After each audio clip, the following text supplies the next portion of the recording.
Okay. Welcome to the WAM show on Radio Monash. I'm your host, Cameron Allen. How are you doing today? This is Hold Mr. on, I'm having a Bowers. few audio difficulties. Are you? Yep, stand by. That should be. We're good to go. We're good to go. Stand by for drop off. I know you guys were on edge of your seat there, whether Big Stephen will be showing up to today's show. Fair enough. Lovely weather we have. Not really. Actually, Oh, it hasn't been too bad. I mean, I prefer the cold personally, but I love the cold. it's not 35 degrees. I So was I'm not studying. complaining. It was hot. I opened up my window for like 15 minutes. All the pollen blew in and set my hay fever off. Very cool. Yeah, but you're just a weak bloodline. I don't think you deserve an opinion. Yeah. So my eyes just dried up. My nose was just like, I'm about to head out. I'm glad that's one thing I've missed. The whole begging the entire classroom for antihistamines. Woodworking class. Fair. So today we have Stephen's train chats and maybe something in between there, and then Gee Whiz, it's a cheese quiz. How does that sound, Stephen? Sounds acceptable. Very cool. Sounds like we're got a formula going with the cheese quiz, and I think we can't make up that time with anything else, to be honest. We really can't. But before we came on today, I went on the computer and I went through the bot and I looked at what songs they had.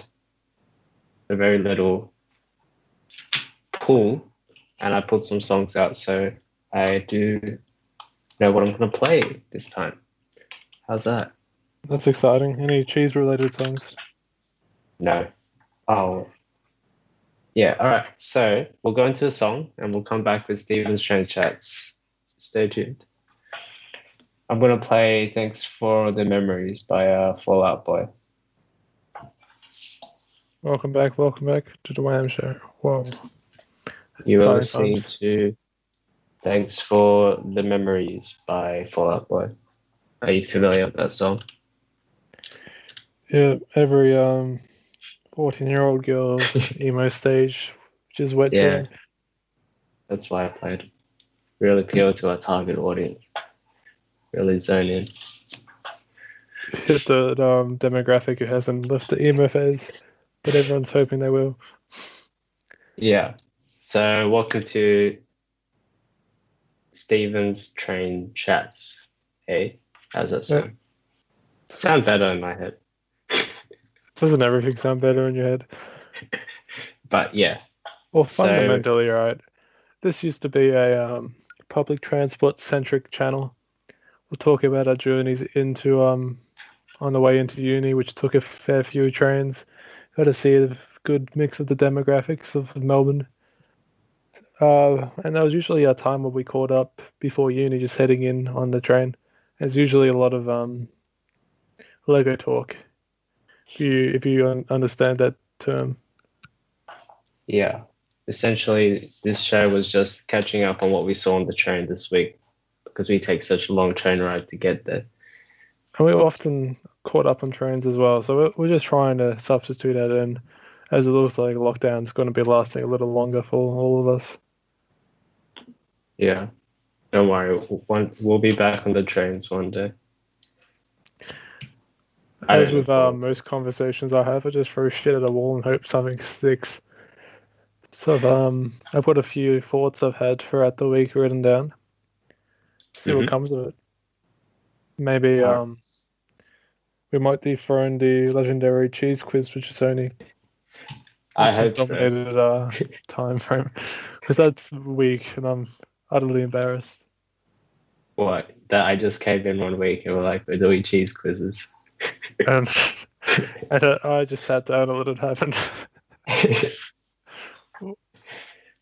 Fair. All right then. All right. I am ready for the journey. So I'm tapped on. I'm I'm waiting not for the sure. train to leave. That's good. The ticket inspectors are going to be jumping on next round. But all right. So I think I'm one of many who've turned to food ordering websites to order food recently, and I think a lot of small ethnic businesses are trying to jump on that trend, making their own Uber Eats accounts and little websites. You know what I'm talking about, right? They have delivery from their own website. Yeah, no, as in like for Uber Eats, they make their own little I don't know what they're called. They just put their restaurant on Uber Eats or whatever. Yeah, yeah. So a bunch of like little family old lady from like Lebanon businesses are jumping on there, right? Which has created a very exciting time for me. There's a lot of ambiguous Uber Eats menus.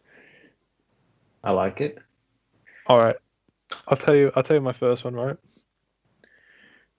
There's a list. This is a stir fry.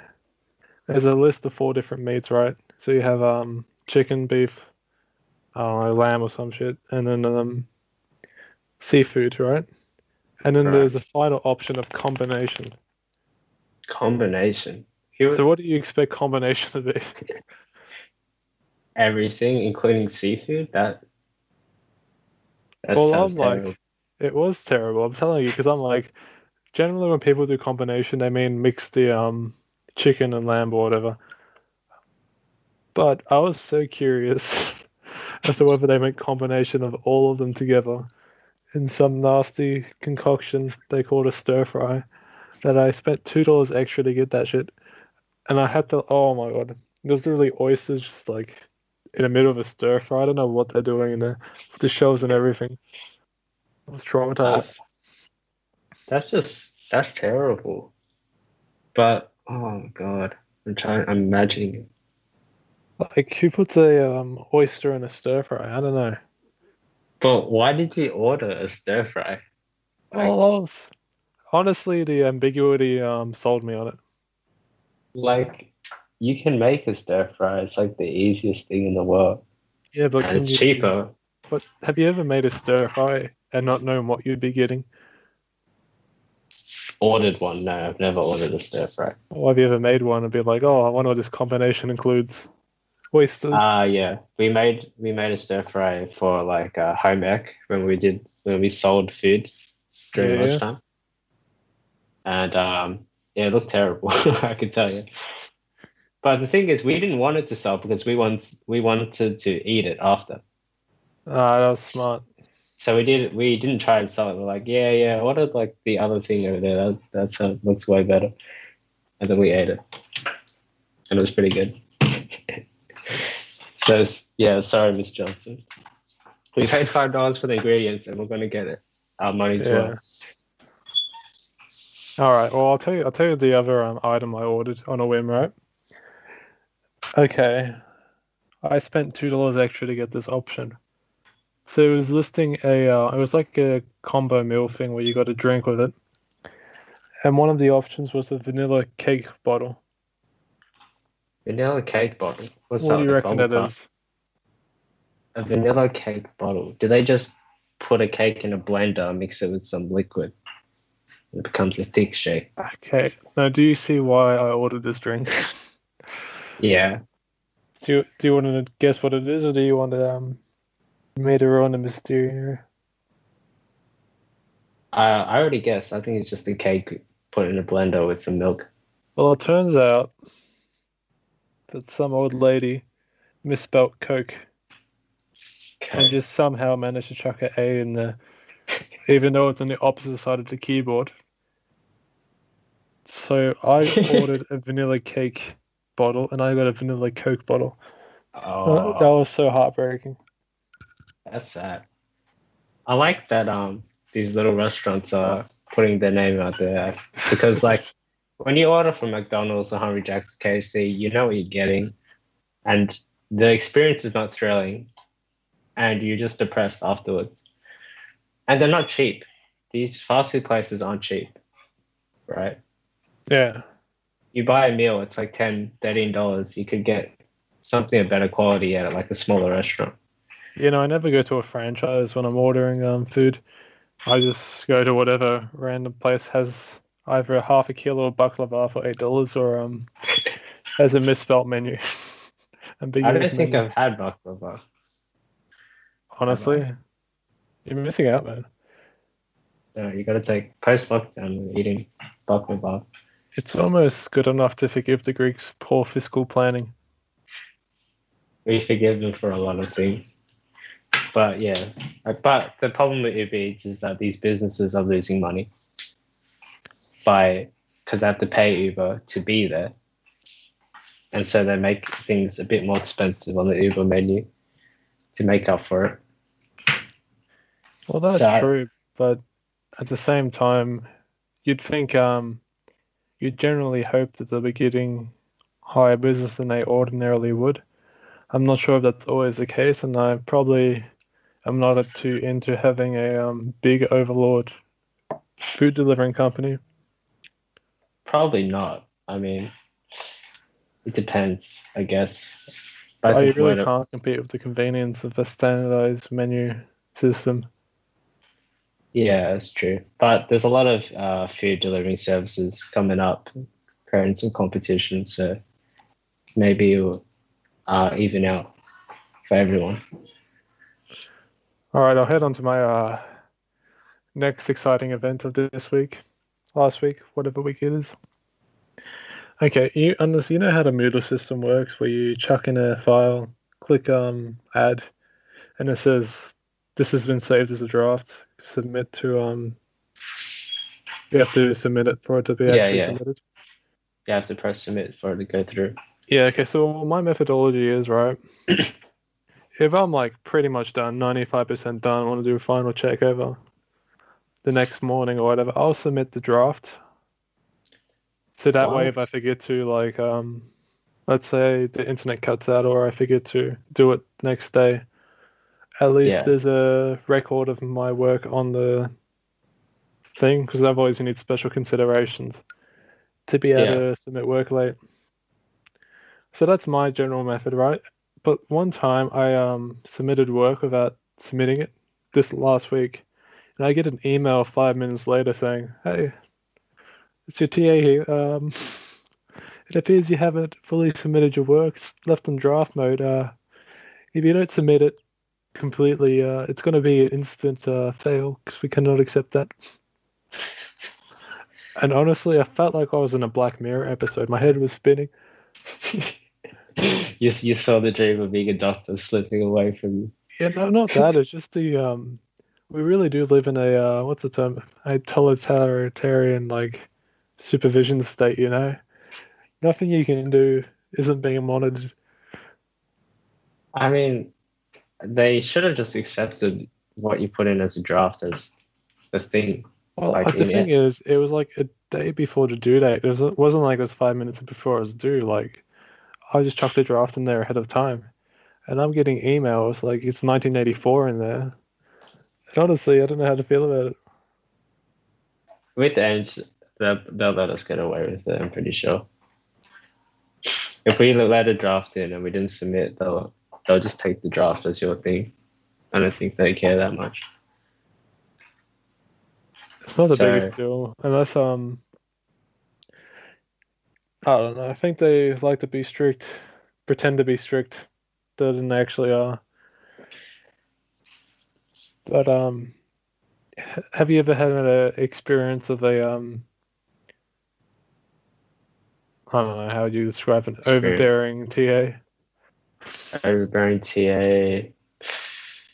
Uh well no, one time I registered for like a assignment for commerce. We had like a simulation assignment thing where we go to class and we're all given roles and there's like this game we play where we have to climb Everest or something. And even though I registered 2 days before, she's like, I still hadn't registered. She kept sending me emails, even though I had registered. So that was kind of a pain. But I got there in the end. I got 0% on that. It was so good. How did you get 0%? Did Yeah, you like bloody fall off? look, like the how it works was like you're all given roles and you all have different goals, and so you can't satisfy everyone's goals. But we didn't know that, so we just tried to satisfy the leader's goal, which was to get to the top of the mountain. And so we did that, but as an environmentalist, by the time we got to the top, my guy had to be rescued by rescue helicopter, and his goal was to stay at Camp 4 for like one night, and we didn't even do that.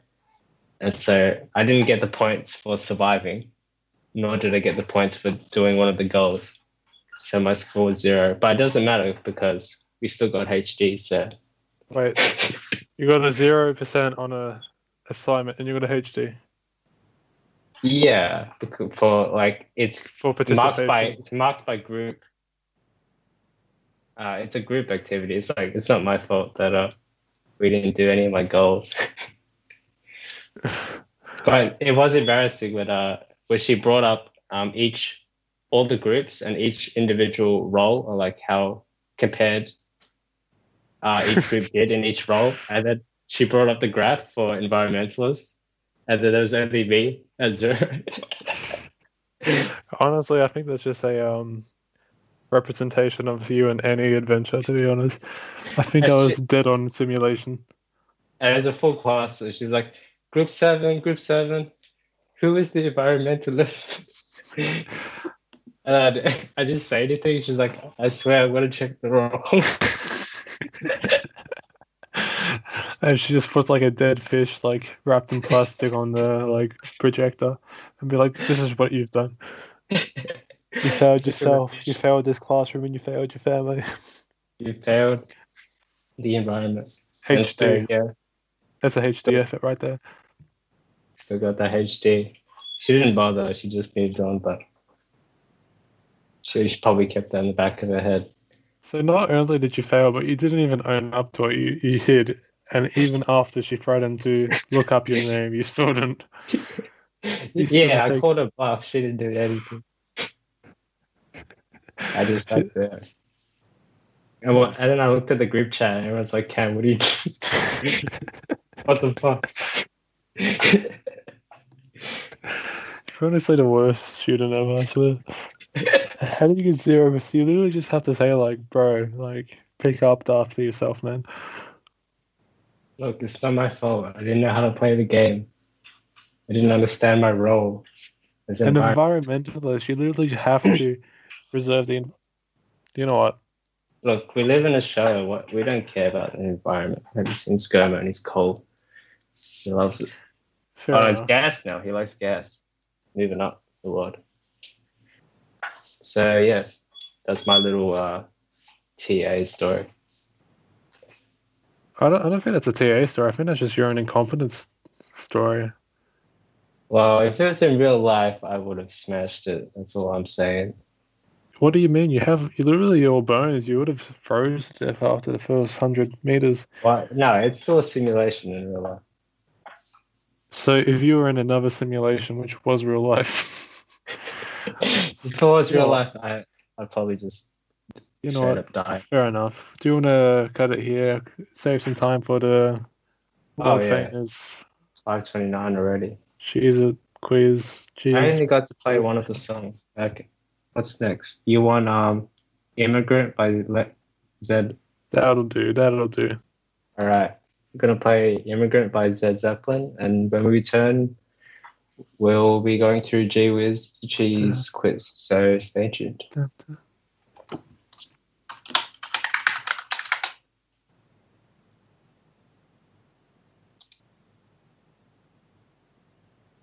Hello? Stephen, are you there? Yeah, I'm always here. Okay, cool. Okay, a bit of a late start there. Sorry for the silence that everyone listened to. Here we go. Okay, so welcome to Gee Whiz. Oh wait, sorry, I have to say the song you guys were just listening to, right? The Immigrant song by Zed Zeppelin. Hope you liked it. Zed Zeppelin. Led Zeppelin. Look, on my paper I wrote Zed Zeppelin.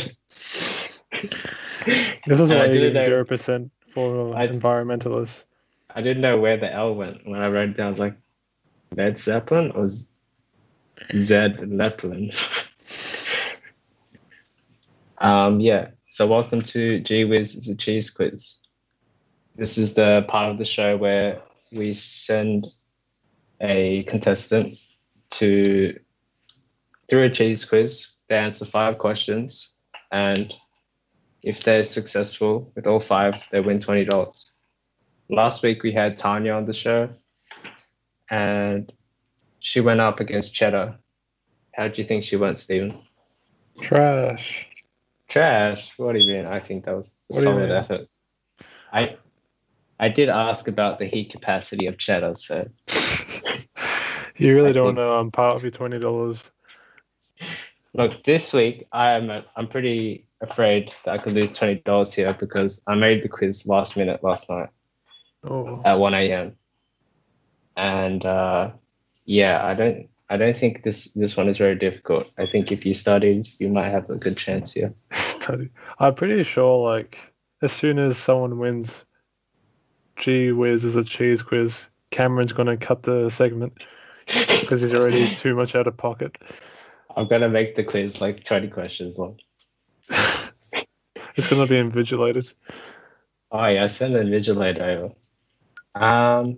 So yeah, I'll welcome the guest on now, I suppose. Brie, are you there? Or not? Maybe she's still connecting actually.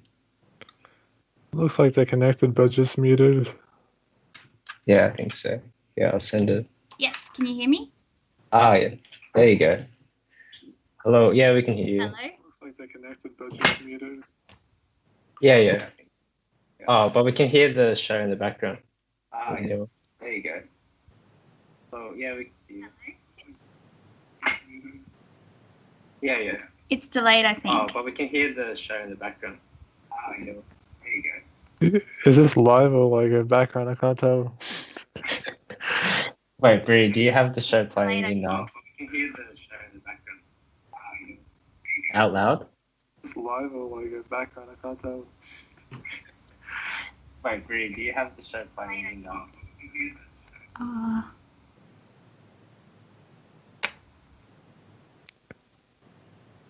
Brie, hello.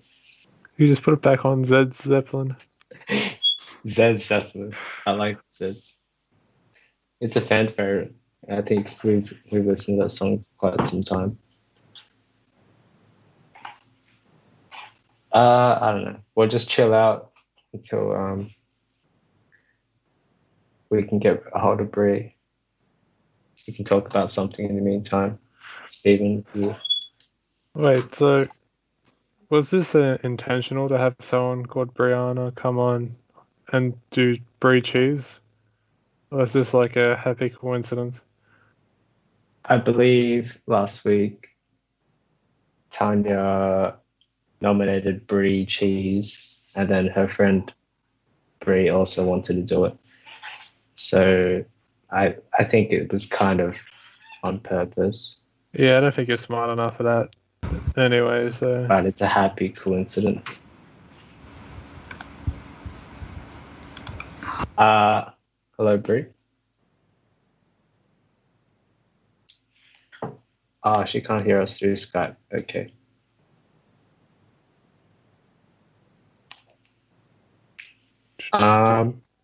Should we put a song on and then come back? yeah, sure. Okay. I'm gonna play Zed Zeppelin again. Is that okay? There we go. Cut. All right. Sorry for the technical difficulties, but it's okay, Brie. Yes. Everyone struggles with Skype. I struggled when I first used it. Story of my life with online uni, honestly. Yeah, the first show we did, we scrapped it because I couldn't hear Stephen, and I thought there was something wrong with his mic. But it was actually because Skype in the audio settings had not chosen my earphones for some reason. Wait, I thought that. So you're telling me I spent a good half an hour trying to fix Skype and it was your fault? Yeah, I sent No. Stephen for like 40 minutes trying to fix his mic, but it was actually on my end. You know what? Let's move on. We need to make up for some lost time. The rest would be too abbreviated. Oh, well, but it's good to get to know you first. So, can you tell the audience a little bit about yourself? Yes, so I am second year mechanical engineering student at Monash, and I've just moved back from the UK, and I haven't been doing anything productive with my COVID time, but yeah. Haven't been fixing any cars or something. Nah. Is that what mechanical engineers do? Of course, the only Is thing. that a common confusion between mechanics and mechanical engineers? I think, yeah, everyone kind of assumes mechanical engineering is just cars. And you're like, okay, cool. Yeah, you also do motorbikes. It's all good. I make that yeah, mistake. of course. And again, I'm doing biomass. I'm not doing anything with my degree, so there's that. So maybe I I can run off found and become a cheese expert. this last time. I think I'll just ask every guest this question. Like, what is your ideal Saturday? Oh, ideal Saturday. Probably hanging out with my dog, watching some Netflix, and eating some cake. Let's go with that. That's for ice cream cake? That sounds perfect. What are you? I reckon you'd have to go with cheesecake due to the circumstances. Nice. Oh yeah, I do like a good cheesecake. Cheesecake. That's good. Is that actually a cake? Yeah. I feel like that's just like one of those things that has cake in the name, but like There's isn't literally actually a company called Cheesecake Factory in it. Yeah, but like, you know what? Let's get on with the quiz. They're everywhere. Okay, so the rules are simple. No Googling, obviously. And yeah, what's your experience with cheese? Did you actually study?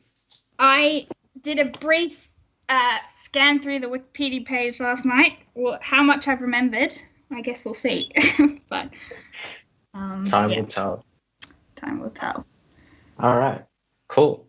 So we'll begin then. I'll hit you with the first question. You know, today's cheese is Brie. It's Brie versus Brie. Who will win? Let's find out. Okay, so question 1. I didn't make this history question fully fledged, but here it is. Which French emperor inspired the people to give Brie the title King of Cheeses? Is it A, Emperor Napoleon III, B, Emperor Carus? These are all French things, so I can't pronounce like half of the things. C, Emperor Charles Magny, or D, Emperor Avitus? Wow. I mean, this would just be a stab at something. Let's go with C. No. Emperor. Yeah. Whoever that was. Charles Magny. Sounds good. All right. Stephen, you can go ask the second one. Okay, this is going to challenge my pronunciation, but Oh yeah, that's why I gave it to you because I didn't want to do it. Okay, fair enough. Out of all the types of Brie cheeses, which I don't know there was any more than one type, but which of these cheeses are considered the French's finest Brie? Brie de Melun, or Brie de la Monterey, or Brie and Kraut, or Brie de Mex. There's no chance if you actually knew the French name of them, but okay, I recognize the first and the last one, I think. You're welcome. Yeah. Can you say the last one again? How did I say it last time? Brie de Meaux, Max, Meaux. Let's go with that one. That's solid backing. I feel like if a French person would ever actually watch this, they would have an aneurysm listening to that. I think as a French person, I would be pretty sad. As an English person, I reckon. Okay. But again, you're British, so you probably don't care about the French. Not, yeah. Oh, We're yeah. not upsetting anyone. The French kings. When I went through all the emperors and stuff, there were so many, like French kings and like English kings. I was like, what the heck?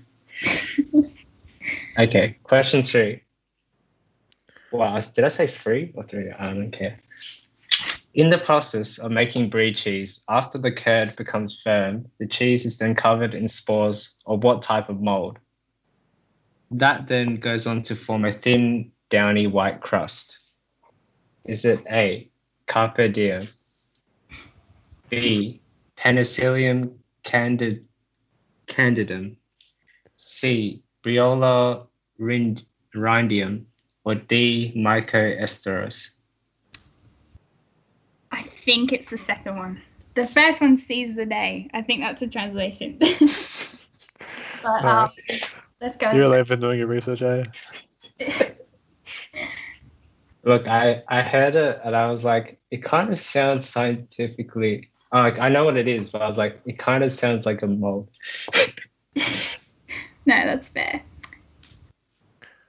Yeah, okay, so B, Penicillium candidum. Yes. I look at the D and it looks like an L. I need glasses. All right, Stephen, go on. Okay, Question this question 4 is a bit of a remix of previous questions. Okay. There are 7 classifications of cheese around the world. Which category does Brie fall under? Soft, white rind, blue, fresh, or semi-soft? Soft white rind, surely. You'd reckon? A? Let's go with A. I think. Okay. So how are you feeling so far? I don't think I've got all of them wrong, but I don't think I got all of them right either. So Okay. That's you've learned from my mistake then. The false confidence. Okay. Well, the final question to take you home. Alrighty. Question 5. Brie cheese is traditionally made with which type of unpasteurized milk? Is it A, sheep, B, cow, C, goat, or D, almond? Cow. I know. I remember this one from the Wikipedia. Cow. Cow. Let's go cow. Lock that in. All right, B. Okay. So that's it. That's the last question. Let's see. All right, we'll start from last to first, and Okay. we'll go through the answers. Question 5 was, you just heard it, which unpasteurized milk is usually used, and that's cow milk. So you did do your research. Hey. Stephen here thought cow milk for fatter, but he was wrong. Okay, so that's correct. And question 4, the 7 classifications of cheese. You had the option of A, white rind, B, blue, C, fresh, or D, semi-soft. And you chose soft white rind, which is also right. So 2 out of 5 correct so far. Question 3, the mold that is put onto Brie after to give it a buttery texture. Yeah, the options were A, Carpe Diem, B, Penicillium candidum, C, Briola rhindium, or D, Mycoesteros. And you did B, Penicillium candidum, and that's correct as well. I can hear the sweat forming on his forehead right now. Hey, look, if she gets it all right, it's on me for doing a sloppy quiz. Okay?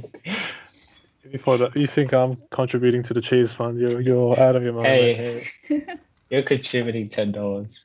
It's in your agreement. I'm just kidding. I won't force you to. Question 2. Out of all the types of Brie cheeses, which of these cheeses are considered Brie's finest? And it was Brie de Melon, B, Brie de Montreal, C, Brie en Croûte, or D, Brie de Mox. And you chose D, which is also correct.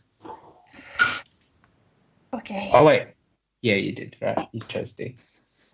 And that's first. That's like the finest. Everyone loves that one. And it's followed by Brie de Moulin and Brie de Montreal. Okay. And the last question. Which French emperor inspired the people to give Brie the title King of Cheeses? It was A, Emperor Napoleon III, B, Emperor Carus, C, Emperor Charles Magny, or D, Emperor Avitus. So you went with C, Charles Magny, and that's also right. Whoa. Wait, did someone actually win? Yeah, she actually won. Emperor Charles Magny, he was he's also known as Charles the Great. So he had some Brie at his monastery in the state of Brie or whatever, and he liked it. And so obviously all the common people like, oh, this is royal cheese, let's get it. And so yeah, now it's like the king of cheese. But a lot of cheeses are called king of cheeses, but yeah, Brie is one of them. Oh, I didn't know that. So yeah, you actually won. Wow. How does it feel? You've officially bankrupt the show. Hope you That was happy. the entire budget you bought. No, I'm kidding. I'll Congrats, invest. congrats. I'll invest. Well played. Wow. Yeah, some of them were guesses. Got lucky. You did. I know. You got a lot of guesses. I was know you couldn't Google the answers because there's no way you were guessing the spelling from my pronunciation. So I'm not one to judge.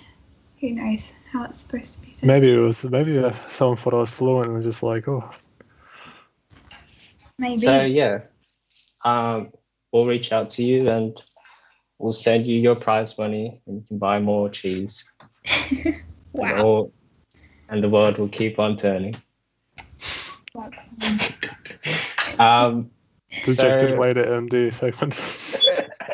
Hey, no, I don't mind. I'll put another $20 in for next week. Don't worry. Ooh.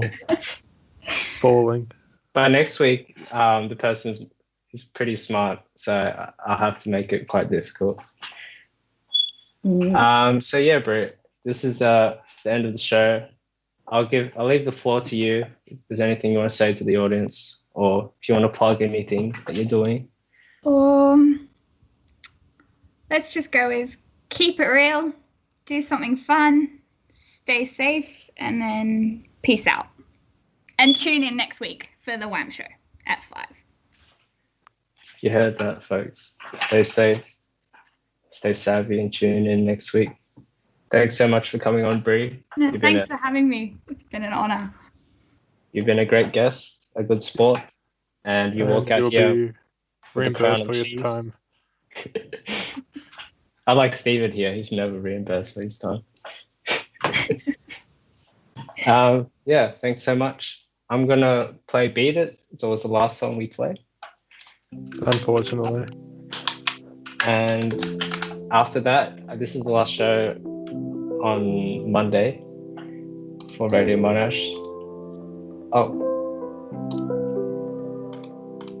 Yeah, so signing out. This has been the WAM show on Radio Monash. Have a good week, everyone. Bye.